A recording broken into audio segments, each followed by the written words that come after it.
بسم اللہ الرحمن الرحیم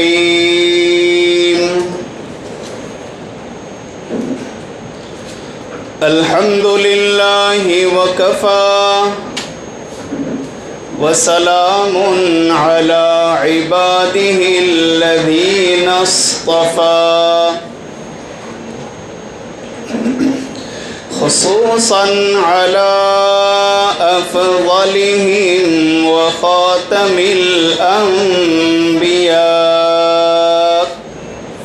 صلوات الله وسلامه عليه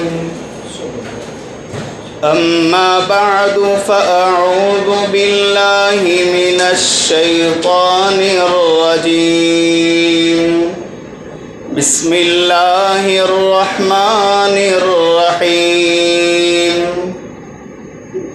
ومن احسن قولا ممن دعا الى اللہ وعمل صالحا وقال اننی من المسلمین وعن ابی ہریرہ رضی اللہ تعالی عنہ انہ قال قال رسول اللہ صلی اللہ علیہ وسلم المؤمن مرآة المؤمن فإن رأى به أذى فليمطه عنه رواہ الترمذی فی باب ما جاء فی شفقۃ المسلم علی المسلم من کتاب البر والصلہ عن رسول اللہ صلی اللہ علیہ وسلم آمنت باللہ صدق اللہ وصدق رسولہ النبی الأمی الکریم۔ ایک مرتبہ محبت کے ساتھ، عظمت کے ساتھ، ادب کے ساتھ درود شریف پڑھ لیجیے۔ اللہم صلی علی سیدنا محمد وعلی آل سیدنا محمد وبارک وسلم۔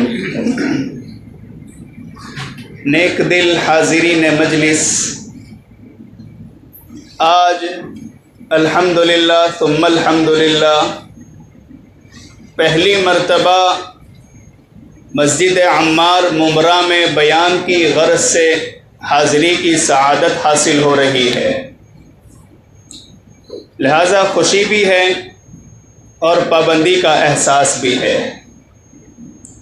اور اس دنیا میں ہر انسان ذمہ دار ہے، ادا ہوگی ذمہ داری تو ہوگی رب کی مہربانی۔ ہم سب اس دنیا میں ذمہ دار ہیں۔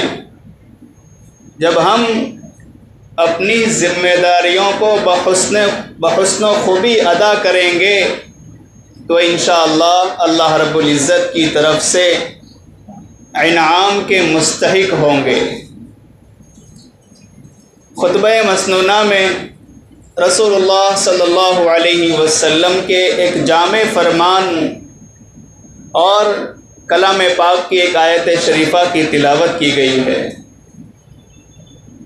اگر غور کیا جائے تو کلام پاک کی اس آیت کریمہ میں امت مسلمہ کی ایک بہت بڑی ذمہ داری بیان کی گئی ہے، اور رسول اللہ صلی اللہ علیہ وسلم کی ایک بہت پیاری صفت یہ ہے کہ آپ جوامع الکلم تھے۔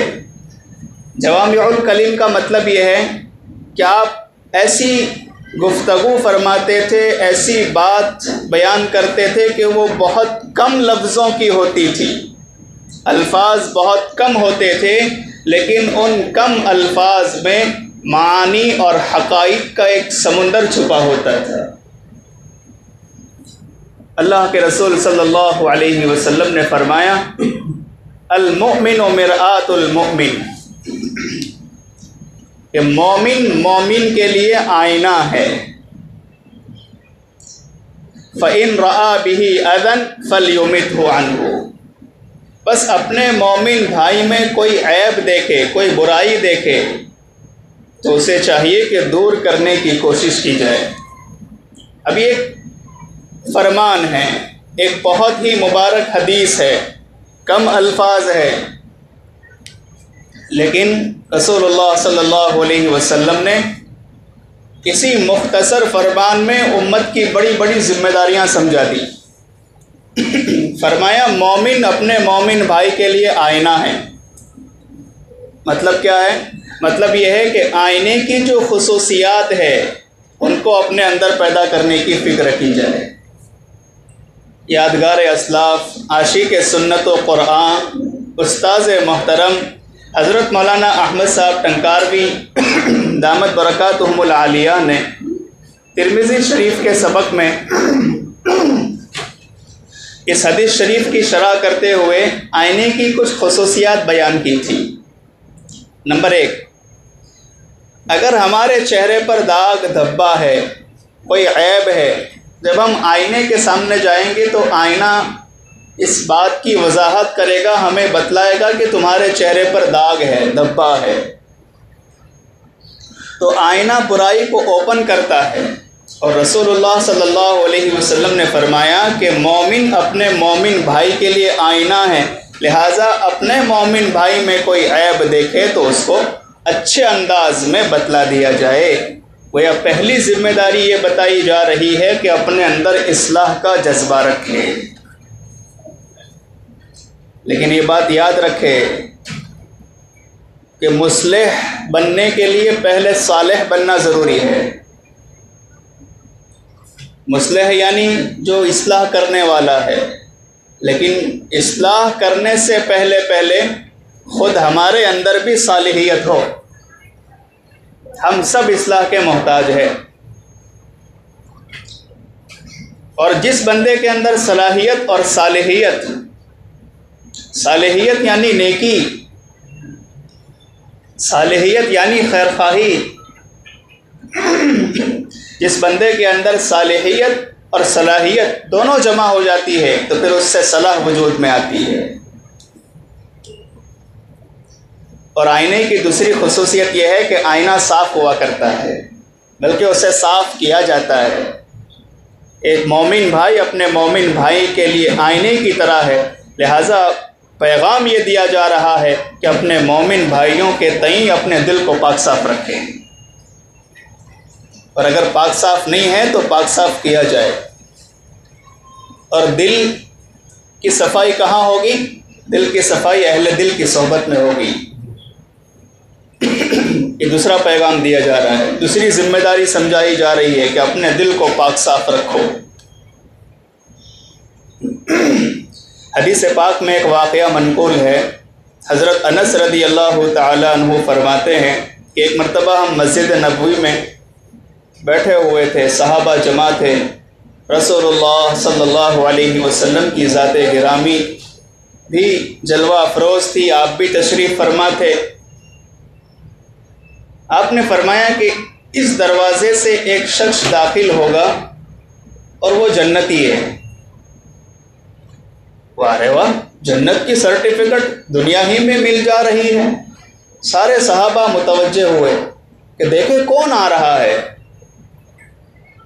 کہ جس کو شافع محشر صلی اللہ علیہ وسلم ابھی سے جنت کا سرٹیفکیٹ دے رہے، شفاعت کی امید دلا رہے ہیں۔ تو دیکھا کہ ایک صحابی داخل ہوئے، بائیں ہاتھ میں جوتے ہیں اور چہرے سے وضو کا پانی ٹپک رہا ہے، اور ایک طرف خاموشی کے ساتھ بیٹھ گئے۔ اللہ کے رسول صلی اللہ علیہ وسلم نے فرمایا تھا کہ ایک شخص داخل ہوں گے جو کہ جنتی ہیں، اور داخل ہونے والے یہی تھے۔ بعض روایات میں ان کا نام حضرت سعد بن ابی وقاص بتلایا جاتا ہے۔ ایک صحابی حضرت عبداللہ ابن عمرو بن عاص رضی اللہ تعالی عنہما جب مجلس برخاست ہو جاتی ہے تو ان کے ساتھ ہو جاتے ہیں، اور راستے میں کہتے ہیں کہ بھائی صاحب مجھے آپ کا مہمان بنا لیجیے، 3 دن کے لیے میں آپ کے یہاں مہمان بن کر رہنا چاہتا ہوں۔ انہوں نے کہا ٹھیک ہے، آپ ہمارے مہمان بن جائیے۔ وہ بھی خیر القرون کا دور تھا، اب تو بات بہت دور نکل چکی ہے۔ مشہور و معروف زندہ دل محبت کے شاعر جناب ڈاکٹر راحت اندوری فرماتے ہیں، اب ہم مکان میں تالے لگانے والے ہیں، پتہ چلا ہے کہ مہمان آنے والے ہیں۔ انہوں نے کہا ٹھیک ہے آپ ہمارے مہمان بن جائیے۔ اب جب رات ہوئی تو یہ بستر پر لیٹ گئے اور خاموشی سے دیکھنے لگے ان کا کون سا ایسا خاص عمل ہے جس کی وجہ سے اللہ کے رسول صلی اللہ علیہ وسلم نے انہیں جنتی ہونے کی بشارت دی۔ کوئی نہ کوئی خاص عمل ہوگا۔ جاسوسی اس لیے نہیں کی جا رہی رات میں کیا کر رہے ہیں، بلکہ اس لیے کی جا رہی ہے کیا کیا جا رہا ہے تاکہ ہم وہ اختیار کر لیں۔ جب دیکھا تو وہ تو آرام سے سو گئے، کوئی خاص عمل نظر نہیں آیا۔ ہاں جب آنکھ کھلتی تھی فوراً اللہ کا ذکر کرنے لگ جاتے تھے اور کروٹ بدلتے پھر سو جاتے تھے۔ ایک رات گزری، 2 رات گزری، تیسری رات بھی گزر گئی، کوئی خاص عمل نظر نہیں آیا، نہ دن میں نہ رات میں۔ ہاں ایک عمل نظر آیا کہ جب بھی بات کرتے تھے تو خیر کی بات کہتے تھے، ورنہ اکثر خاموش رہتے تھے۔ لیکن وہ جس عمل کی تلاش میں تھے کوئی ایسا خاص امپورٹنٹ عمل ہوگا جس کی وجہ سے جنت کی بشارت دی گئی ہے۔ جب 3 دن گزر چکے تو انہوں نے جنتی صحابی سے کہا کہ اللہ کے رسول صلی اللہ علیہ وسلم کا فرمان جھوٹا نہیں ہو سکتا، آپ کے حق میں جنت کی بشارت ہے لیکن کوئی خاص عمل نظر نہیں آ رہا۔ میں جو آپ کا مہمان بنا وہ اس لیے بنا تاکہ کوئی عمل دیکھوں۔ وہ صحابی کہنے لگے کہ اچھا میرے حق میں جنت کی بشارت، وہ بھی نبی برحق کی زبانی، یہ تو میرے لیے بڑی سعادت ہے اور میرا کوئی خاص عمل نہیں ہے، بس نبی کی صحبت کی برکت سے ایک اچھا میرا عمل ہے کہ میں اپنے دل میں کسی مومن بھائی کے لیے حسد، بغض، کینہ، دشمنی نہیں رکھتا۔ ممکن ہے اسی عمل کی وجہ سے آپ نے میرے لیے جنت کی بشارت دی ہو۔ ہم اپنے دل کو پاک صاف رکھیں، اپنے اندر معافی مانگنے کا جذبہ پیدا کریں، جو معافی مانگنے آئے اسے معاف کر دیا کرے، ہماری غلطی ہو تو معافی مانگ لیا کریں، دونوں صورتوں میں انشاءاللہ عزت بڑھ جائے گی۔ تو آئینے کی ایک خصوصیت تو یہ ہے کہ وہ عیب دکھلاتا ہے، دوسری خصوصیت تو یہ ہے کہ وہ صاف ہوا کرتا ہے، اور آئینے کی تیسری خصوصیت یہ ہے اگر ہمارے چہرے پر داغ دھبا ہے، ہم بار بار آئینے کے پاس جا رہے ہیں تو وہ بار بار ہمیں بتلائے گا۔ اسی طرح اگر ہم اپنے مومن بھائی کے اندر کوئی عیب دیکھے، کوئی برائی دیکھے، تو جتنی ممکن ہو کوشش کی جائے کہ اس کا یہ عیب ختم ہو جائے، گویا اس میں اشارہ استقامت کی طرف ہے۔ حضرت مولانا محمد ابراہیم صاحب دیولا والے فرماتے ہیں کہ چلنا یہ اصل نہیں، اس سے اصل یہ ہے کہ چلتے رہنا اصل ہے، اسی کو استقامت کہتے ہیں۔ اور آئینے کی چوتھی خصوصیت یہ ہے کہ اگر ہمارے چہرے پر داغ دھبا ہو تو آئینہ صرف ہمیں ہی بتلائے گا، کسی اور کو نہیں بتلائے گا۔ اس میں بہت بڑی ہماری ذمہ داری ہے کہ اگر ہم اپنے کسی مومن بھائی میں کوئی عیب دیکھتے ہیں تو اسی کو بتلائیں، کسی اور کو نہیں، کیونکہ عیب کی اصلاح بھی تو اسی کو کرنی ہے۔ اس کو بتلائیں گے تو خیر خواہی کہلائے گی، ثواب لکھا جائے گا، کسی اور کو بتلائیں گے تو غیبت کہلائے گی، گناہ کے مستحق ٹھہریں گے۔ اور آئینے کی ایک بہت پیاری صفت یہ ہے کہ جب ہمارے چہرے پر داغ دھبے نہ ہو، ہم اس کی اصلاح کر لیں، داغ دھبے ہمارے چہرے سے نکل جائیں، اور پھر جب آئینے کے سامنے جائیں گے تو پھر آئینہ دوبارہ وہ عیب نہیں دکھلاتا۔ بس اس میں ہماری ایسی بڑی ذمہ داری ہے، اگر ہم نے کسی مومن بھائی کی اصلاح کی فکر کی اور اس نے اپنے اس گناہ سے توبہ کر لی، ہم دوبارہ اس کو اسی گناہ پر آر نہ دلائے، یہ ہماری بہت بڑی ذمہ داری ہے۔ بات بات میں کہہ دیتے ہمیں بھی معلوم ہے تم کتنے بڑے ولی تھے، یعنی یہ بتلانا چاہ رہا ہے مجھے بھی معلوم ہے کتنا بڑا شرابی تھا، وہ تو ہماری دعوت کی برکت سے تو ہدایت پر آیا۔ داعی کے اندر عاجزی ہونا شرط ہے، دعوت کے اس میدان میں داعی کے اندر اگر عاجزی نہ ہو تو پھر وہ کامیاب نہیں ہو سکتا۔ علامہ عبد الوہاب شعرانی رحمۃ اللہ علیہ فرماتے تھے کہ کہ سب دروازوں پر بھیڑ لگی تھی، سب دروازوں پر بھیڑ لگی تھی، میں عاجزی کے دروازے سے اللہ تک پہنچ گیا۔ روزہ رکھنے والے بہت نظر آئے، جب نماز پڑھنے والوں کے دروازے پر پہنچا بہت نظر آئے، لیکن جب عاجزی والے دروازے پر پہنچا وہ تو خالی نظر آیا۔ مطلب یہ ہے کہ عاجزی کرنے والے بہت کم تھے، میں بھی ان کے ساتھ ساتھ اللہ تک پہنچ گیا۔ جو اونچی اڑان پر ہے یہ رکھیں خیال میں، جو اونچی اڑان پر ہیں یہ رکھیں خیال میں، لمحوں کا فاصلہ ہے عروج و زوال میں، لمحوں کا فاصلہ ہے عروج و زوال میں۔ تو بہرحال اللہ کے رسول صلی اللہ علیہ وسلم نے فرمایا کہ ایک مومن بھائی اپنے مومن بھائی کے لیے آئینہ ہے، اور آئینے کی یہ ساری خصوصیات ہیں کہ وہ عیب دکھلاتا ہے، آئینہ صاف ہوا کرتا ہے، آئینہ بار بار بتاتا ہے، جب ایک بار اصلاح کر لی جائے تو پھر دوبارہ اس عیب پر آر نہیں دلاتا۔ یہی ساری ہماری ذمہ داریاں ہیں۔ اس لیے بات ہمیشہ یاد رکھیں کہ دعوت میں اجر بھی ہے اور دعوت میں اثر بھی ہے، دعوت میں اجر بھی ہے اور دعوت میں اثر بھی ہے۔ کیلیفورنیا میں ایک نوجوان اسلامی لباس پہنے ہوئے راستے پر کھڑا تھا، اسلامی لباس بدن پر ہے، چہرے پر نبی کی سنت سجی ہے، عمامہ ہے، دستار محبت جسے ہم کہہ دیں۔ ایک لڑکی وہاں سے گزری اور اس کی نظر اس لڑکے پر پڑی، وہ آئی اور کہنے لگی یہ جو آپ نے لباس پہنا ہے یہ تو کچھ عجیب سا معلوم ہو رہا ہے، چونکہ یورپ کے کلچر میں برہنہ رہنا ہی کمال ہے، یورپ کے کلچر میں برہنہ رہنا کمال۔ تو اس نے کہا کہ یہ ہمارا اسلامی لباس ہے اور یہ لباس ہمارے محبوب نبی کو بہت پسند ہے۔ اس نے کہا کہ پھر یہ دوسرے مسلمان ایسا اسلامی لباس کیوں نہیں پہنتے؟ اس نے کہا ان کی غفلت ہوگی۔ بس یہاں سے اس لڑکی کے دل میں اسلام کی شمع روشن ہونے لگی، اسلام کی محبت بیٹھ گئی۔ اس نے کہا مجھے یہ سمجھائے کہ اسلام کیا چیز ہے؟ تو اس لڑکے نے 5 منٹ گفتگو کی، اسلام اس کا نام ہے، اسلام اسے کہتے ہیں۔ بس 5 منٹ کی گفتگو تھی، دعوت میں اجر بھی ہے اثر بھی ہے، اس نے اسلام قبول کر لیا۔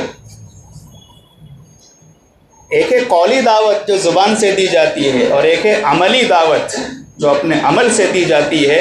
ان دونوں میں عملی دعوت زیادہ مؤثر ہوتی ہے، وہ اپنا ایسا اثر چھوڑتی ہے کہ جس کا کوئی وہم و گمان نہیں ہوا کرتا۔ امریکہ میں ایک جماعت چلی، نماز کا وقت ہوا، ایک ساتھی نے اذان دی، اذان بھی ایک دعوت ہے۔ وَمَنْ أَحْسَنُ قَوْلًا مِّمَّنْ دَعَا إِلَى اللَّهِ وَعَمِلَ صَالِحًا وَقَالَ إِنَّنِي مِنَ الْمُسْلِمِينَ۔ اس سے بہتر کس کی بات ہو سکتی ہے جو اللہ کی طرف بلائے۔ حضرت عائشہ صدیقہ رضی اللہ تعالی عنہا کا قول اس کی تفسیر میں نقل کیا گیا ہے کہ اس کے سب سے اولین مصداق مؤذنین ہیں، جو اذان دینے والے ہیں، کہ وہ اللہ کی طرف اللہ کے بندوں کو 5 دفعہ بلاتے ہیں، اور یہ ایسی دعوت ہے کہ جس میں سکون ہی سکون ہے۔ جب جماعت کے اس ساتھی نے اذان دی تو ایک ہٹا کٹا گورا نوجوان دوڑتا ہوا آیا اور اذان دینے والے ساتھی سے کہا کہ واہ آپ نے کیا خوبصورت گانا گایا ہے۔ کیا کہا؟ آپ نے کیا خوبصورت گانا گایا ہے۔ اس نے کہا اللہ کے بندے میں نے گانا نہیں گایا، میں نے اللہ کا پیغام پہنچایا ہے۔ کہا اس سے میرے دل کو بہت سکون پہنچا۔ واہ رے واہ، میری قوم کی حالت یہ ہے کہ جب اذان ہوتی ہے تو ایک بھی دکان بند نہیں کرتی، ایک گولی چل جائے تو پورا بازار بند ہو جاتا ہے۔ مطلب یہ ہے کہ موت کا تو ڈر ہے، موت دینے والے کا ڈر نہیں ہے۔ ایک اذان پر ایک بھی دکان بند نہیں، ایک گولی پر پورا بازار بند۔ دلیل ہے اس بات کی کہ ہمارے دل مردہ ہو چکے ہیں۔ اس نے کہا میں نے کوئی گانا نہیں گایا، میں نے اللہ کا پیغام پہنچایا ہے۔ کہا مجھے بہت خوشی ہوئی، میرے دل کو بہت سکون پہنچا۔ آپ مجھے یہ بتائیں اذان کیا چیز ہے؟ تو اس نے کہا کہ یہ اذان دراصل اللہ کی طرف بلانے کے لیے ایک شکل ہے کہ جب اذان نماز کا وقت ہوتا ہے تو اذان دی جاتی ہے، سن کر مسلمان نماز پڑھنے کے لیے آتے ہیں۔ اس کے دل میں یہ جذبہ پیدا ہوا کہ جب اذان میں اتنا سکون ہے تو نماز میں کتنا سکون ہوگا، مجھے کلمہ پڑھا تو میں مسلمان ہو جاتا ہوں۔ دعوت میں اجر بھی ہے، دعوت میں اثر بھی ہے، لیکن دعوت کے بھی انداز ہوتے ہیں۔ ابھی وقت بہت مختصر ہے، صرف 5 یا 6 منٹ باقی ہے۔ 2 پوائنٹ کی بات آپ کی خدمت میں عرض کرنا چاہتا ہوں۔ اپنی دعوت میں تاثیر پیدا کرنے کے لیے 4 اسباب اختیار کرنا ضروری ہے۔ دعوت میں تاثیر پیدا کرنے کے 4 اسباب ہیں۔ نمبر 1، ہمارا تعلق اللہ کے ساتھ مضبوط ہو۔ ایک اللہ کے ولی فرماتے ہیں کہ میں نے اللہ کو اتنا یاد کیا کہ اب بھلانا چاہوں تو بھی نہیں بھلا سکتا، اتنا یاد کر لیا۔ اس کو کہتے ہیں اللہ کے ساتھ مضبوط تعلق۔ ایک اللہ کے ولی فرماتے ہیں میرے پیروں میں بہت درد رہتا ہے، چلا نہیں جاتا، لیکن جب نماز کے لیے کھڑا ہوتا ہوں تو سارا درد بھول جاتا ہوں۔ اس کو کہتے ہیں اللہ سے مضبوط تعلق۔ نمبر 2، مثبت انداز۔ دعوت کا ایک نیگیٹو انداز ہے۔ مثلا ایک نوجوان نماز پڑھنے کے لیے آ رہا ہے، پائجامہ ٹکنوں سے نیچے ہیں، ایک انداز تو یہ ہے اور ذلیل اور بے وقوف، اللہ تعالیٰ نظر کرم بھی قیامت کے دن نہیں کریں گے، یہ کیا تو نے کپڑا پہن رکھا ہے، سارا راستہ صاف ہوتا جا رہا ہے۔ اس نے جو کہا بالکل صحیح کہا، لیکن انداز کیسا تھا؟ بالکل جاہلانہ انداز تھا۔ کیا ہماری دعوت قبول کی جائے گی؟ لیکن ایک انداز تو یہ ہے، پیارے بیٹا واہ رے واہ، کتنے پیارے لگ رہے ہو، یہ بدن پر جو تم نے کپڑا پہنا ہے اس سے تو اور خوبصورت معلوم ہو رہے ہو، میرا ایک کام کر دیا کرو، میرا پائجامہ ٹکنوں سے نیچے رہا کرتا ہے، جب مجھے دیکھو تو بول دیا کرو۔ اس کو خود تنبہ ہو جائے گا، اصل تو پائجامہ ٹکنوں سے نیچے میرا تھا، لیکن یہ تو ایسا کر دیا کہ مخمل کی چادر میں جوتا رکھ کے مجھے ہی مارا۔ سانپ بھی مر جائے لکڑی بھی نہ ٹوٹے، اس کو کہتے ہیں مثبت انداز۔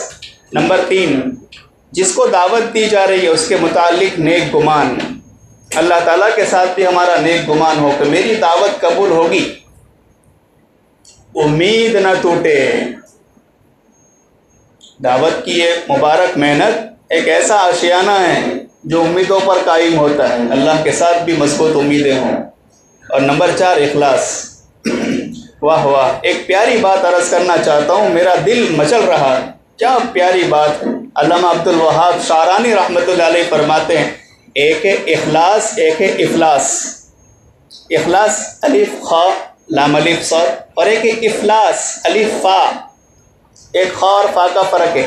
اخلاص تو یہ ہے کہ جیسے ہم اس محنت سے جڑے ہوئے ہیں، مدرسے کی محنت بھی حق ہے، خانقاہ کی محنت بھی حق ہے، تصنیف و تالیف کی محنت بھی حق ہے، تو یہ ان دوسرے شعبوں میں لگنے والوں کو دیکھ کر اگر دل خوش ہو رہا ہے تو یہ ہے اخلاص۔ اور دوسری محنت میں اور دوسرے شعبوں سے منسلک حضرات کو دیکھ کر دل پریشان ہو رہا ہے کہ ہماری ہی کام محنت ہے، ہمارا ہی کام ہے، تو یہ ہے اخلاص۔ اخلاص کے معنی غربت کے ہوتے ہیں، اس کے دل میں اخلاص کی غربت ہے، یعنی یہ غریب انسان ہے، اس کے پاس اخلاص کی نعمت نہیں ہے۔ تو یہ 4 اسباب ہے جس کی وجہ سے ہماری دعوت میں تاثیر پیدا ہوتی ہے۔ اور دعوت دال عین واو تا 4 لفظوں کا 4 حروف کا ایک لفظ ہے، لیکن ان 4 حروف میں داعی کی 6 بڑی ذمہ داریاں ہیں۔ 2 منٹ میں سمجھ لیجیے۔ پہلا حرف ہے دال، جس سے اشارہ ہے دعا کی طرف، داعی دعاؤں کا پابند بنے۔ حضرت مولانا الیاس صاحب فرماتے تھے کہ ہماری اس محنت میں دعا کا مقام 12 آنے ہیں، محنت کا مقام 4 آنے ہیں۔ دعا زیادہ کی جائے، محنت اگرچہ کم ہو۔ عین سے اشارہ ہے علم صحیح کی طرف اور عمل صالح کی طرف۔ واو کو چھوڑ دو، آخری حرف ہے تا، اس میں 3 باتیں ملے گی۔ تا سے تقوی، داعی کے پاس تقوی کی نعمت بھی ہو، خود اس کے دل میں بھی اللہ کا ڈر ہو، تواضع عاجزی ہو، اور توازن اعتدال۔ ہمارا ہی کام ہے، ہمارا ہی کام ہے نہیں، اپنے بارے میں داعی بنے، مدعی نہ بنے۔ مدعی مدارس نہیں، خانقاہیں نہیں، صرف یہی محنت، غلط، یہ بھی محنت، یہی نہیں، یہ ہے مدعی۔ اور داعی مدارس کی محنت ہو رہی ہے، سلام کر رہا ہے، خانقاہوں کی محنت ہو رہی ہے، مشائخ کے پاس جا رہا ہے، یہ اصل معنوں میں داعی ہے۔ تو اس مبارک محنت کو غنیمت سمجھیے۔ یہ اس دور میں اللہ رب العزت نے ہم سب کی اصلاح کے لیے ایک عمومی پلیٹ فارم مہیا کیا ہے، ہر بندہ اس میں چل سکتا ہے، اور چلنے والے ماشاءاللہ ایسے بلند بلند مقام پر پہنچے ہیں کہ شرابی کبابی راتوں کو اپنی عزتوں کے کچرے کرنے والے آج اللہ کے ولی بن گئے، اپنی عزتوں کے دام لگانے والے مسلوں کے عادی بن گئے۔ یہ مبارک محنت کا ثمرہ ہے، جو لگ رہا ہے ماشاءاللہ اللہ اس کو چمکا رہے ہیں۔ صرف ایک کارگزاری پیش کر کے اپنی بات کو ختم کرتا ہوں۔ حافظ محمد سرور پاکستان کے ایک بہت بڑے داعی ہیں۔ نئی شادی تھی، شادی کے چند مہینوں کے بعد جماعت میں نکلتے وقت آیت الکرسی پڑھی اور ایک دعا پڑھی، اللہم انت خلیفتی فی اہلی و رفیقی فی سفری۔ اے اللہ، میں تو جا رہا ہوں، میرے گھر کا ذمہ دار تو ہی، میرے سفر کا ساتھی، اے اللہ آپ ہی میرے سفر کے ساتھی ہے، آپ ہی میرے گھر کے ذمہ دار ہے۔ گھر میں ایک بوڑھی ماں ہے، ایک جوان بیوی ہے، چھوٹی بہن ہے، آپ ہی ان کے ذمہ دار ہے۔ جو مجھ سے ہو سکا میں نے کر لی ہے۔ اب یہ نکلے، کچھ راتیں ہوئی ہوگی، ایک بہادر گنڈا قسم کا انسان ان کے گھر پر حملہ کرتا ہے۔ دیکھا کہ کوئی مرد نہیں ہے، سوچا کہ بوڑھی کا گلا ٹھونس دوں اور جوان بیٹی کو اغوا کر لوں۔ جیسے اس نے چھلانگ لگائی، اللہ کی شان، مجدہ تو نبی کو سنایا گیا، واللہ یعصمک من الناس، اللہ آپ کی حفاظت کریں گے۔ لیکن جو نبی سے نسبت لگنے والی محنت سے جڑتا ہے، اللہ اس کی بھی حفاظت فرماتے ہیں۔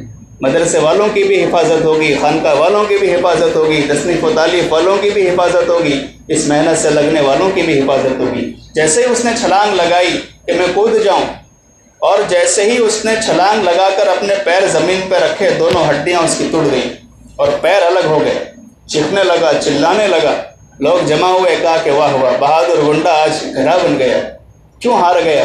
کہا میں ہارا نہیں، مجھے ہرایا گیا ہے، میں غلط ارادے سے آ رہا تھا، اس گھر میں رہنے والے مجھے اللہ کے ولی معلوم ہو رہے ہیں، اور مجھے سمجھ میں آیا کہ مجھ پر اللہ کا عذاب برسا ہے، جس کی وجہ سے میری دونوں ٹانگیں ٹوٹ گئی۔ کتاب میں لکھا ہے کہ جوانی میں اس نے وہ چھلانگ لگائی تھی، سزا بڑھاپے تک بھگتنا پڑی، کہ بڑھاپے تک کوئی پلسٹر، کوئی دوا، کوئی ڈاکٹر اس کے پیر ٹھیک نہیں کر سکا۔